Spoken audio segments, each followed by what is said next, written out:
Salut tout le monde, c'est Kisame, je vais vous parler de Assassin's Creed Shadow.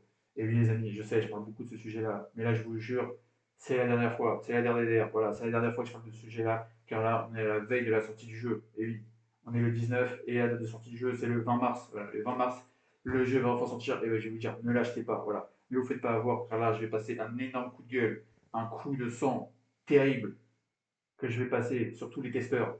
Car là, c'est la grande rigolade, c'est la grande rigolade parce que les tests sont enfin sortis et c'est du grand délire, les amis. Bon, on est habitué avec Ubisoft, car c'est les champions là, c'est les champions d'acheter les tests. Et oui, les amis, ils sont là à offrir des goodies, des figurines, des BO de jeux, des objets rares, etc.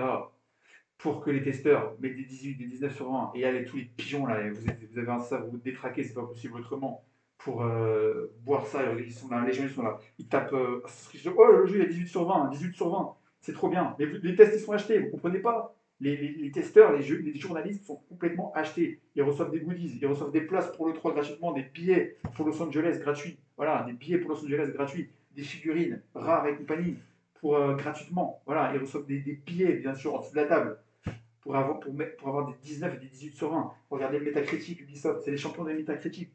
Ils ont des notes ultimes. Pourquoi? Parce qu'ils créent, je vais vous dire, ils payent des gens pour faire des faux avis. Ils payent des gens qui créent des faux avis. Ils payent même des bots, des gens qui font des faux avis. Et après, c'est des 19 sur 20. Et après, il y a tous les pigeons qui regardent et qui sont là 19 sur 20, donc on achète. Et ben là, moi, je suis là, heureusement que je suis là pour vous dire, n'achetez pas Assassin's Creed Shadow, car si les tests sont complètement achetés, ça vaut 12, 11 sur 20, non que dis-je, un 8 sur 20, pas plus, Assassin's Creed Shadow. C'est une insulte déjà faite à l'histoire du Japon et une insulte à l'histoire du jeu vidéo carrément. Je vais vous dire, c'est un scandale ce jeu vidéo qui n'invente absolument rien, qui est une Reddit encore une fois, un jeu bidon quoi, un exégèse d'un Assassin's Creed, que ce soit de Valhalla ou de Unity, pas plus. Voilà, transformé, transposé dans l'univers du Japon médiéval quoi.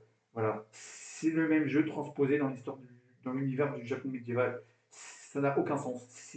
Et vous, vous achetez ça 80 euros, 90 euros. Vous achetez même l'accès anticipé du jeu à 110 euros. Mais vous êtes des pigeons, c'est pas ou c'est comment.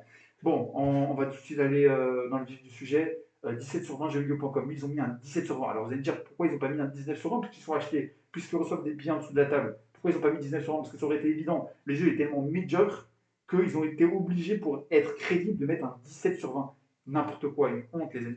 Bon voilà, ils ont mis 17 sur 20 et ils ont mis dans quoi en point positif un monde respectueux du Japon. Mais les mecs sont complètement détraqués du cerveau, c'est pas possible autrement. Quoi. Est-ce qu'ils ont suivi toutes les polémiques là qu'il y a eu sur le Tori, donc le fameux vestige japonais qui a été, où Ubisoft ont sorti une figurine avec Naoe Yasuke qui piétine le vestige qui est dans l'histoire du Japon, donc un vestige de la bombe nucléaire de Nagasaki, donc un hommage aux victimes, etc. Et eux, ils ont fait ça. Parce que, évidemment, les historiens, je vais vous dire, les historiens de Ubisoft sont payés au SMIC. Ils sont payés au SMIC, c'est des putains de clowns. C'est des stagiaires. Les mecs, ils débarquent du lycée, Ubisoft, ils les prennent dans leur équipe, ils les payent au SMIC et ils foutent rien. Voilà, c'est ça qui se passe, les amis, parce que Ubisoft, ils sont là juste pour faire de l'argent. C'est honteux, c'est du grand délire, mais à un moment donné, il faut faire un énorme. Il faut faire un énorme tri quoi, dans votre effectif Ubisoft. C'est du grand délire, c'est du grand n'importe quoi. Et là, il y a eu la fameuse. En plus, comment jeuxvideo.com, ils n'ont pas suivi toutes les polémiques ou c'est... Mais à mon avis, ils étaient drogués. Ils ont fumé quoi, jeuxvideo.com, pour sortir un test pareil? Ils ont fumé quoi? Ils sortaient de. Enfin, ils ont bu quoi? Ils ont fumé quoi, quoi? À un moment donné, réveillez-vous, quoi. C'est pas possible autrement. Un monde respectueux du Japon, du grand n'importe quoi. Et donc là, il y a eu une autre polémique là, qui est sortie avec une vidéo de gameplay. On voyait Suke, le samouraï là, évidemment descendant d'esclaves, qui vient, qui débarque, qui rentre dans le temple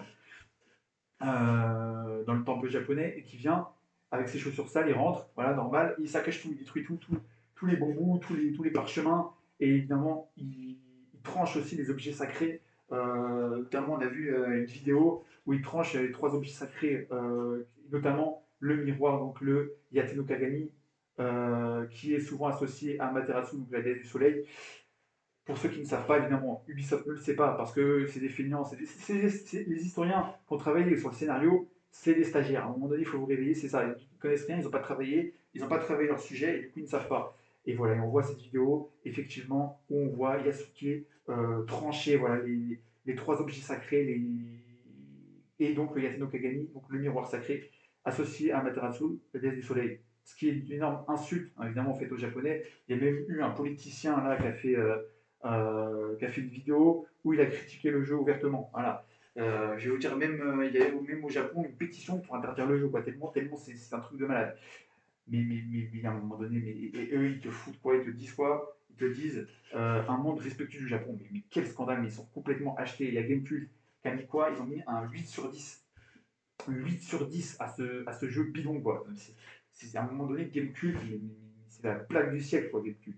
Le site où il faut payer carrément, hein. Gamecube, je vous rappelle, c'est devenu payant. Pour voir leurs tests, il faut payer, quoi. Mais c'est n'importe quoi. Eux aussi, c'est la poubelle du jeu vidéo, quoi. Je vais vous dire, c'est la poubelle du jeu vidéo, le jeu Gamecube. C'est honteux. Ils ont mis quoi en point positif, évidemment? La brutalité du Yasuke. Bah, ça, ils ont kiffé, visiblement. Eux, ils ont kiffé. Voir Yasuke saccager un temple, ils ont kiffé. Voilà, mais c'est du grand n'importe quoi. C'est honteux. C'est honteux. Mais c'est à un moment donné, mais comment vous pouvez acheter cette daube-là? C'est du grand n'importe quoi. C'est un cirque, les amis. Voilà. Donc, mon coup de gueule est passé, là, à un moment donné. Mon coup de gueule est passé. Assassin's Creed Shadow, ne l'achetez pas. Voilà. C'est un énorme scandale. Une honte faite, que ce soit à l'histoire du Japon ou à l'histoire du jeu vidéo. C'est une honte pour le jeu vidéo d'avoir sorti une telle dope pareille. Donc voilà. Merci les amis d'avoir suivi cette vidéo.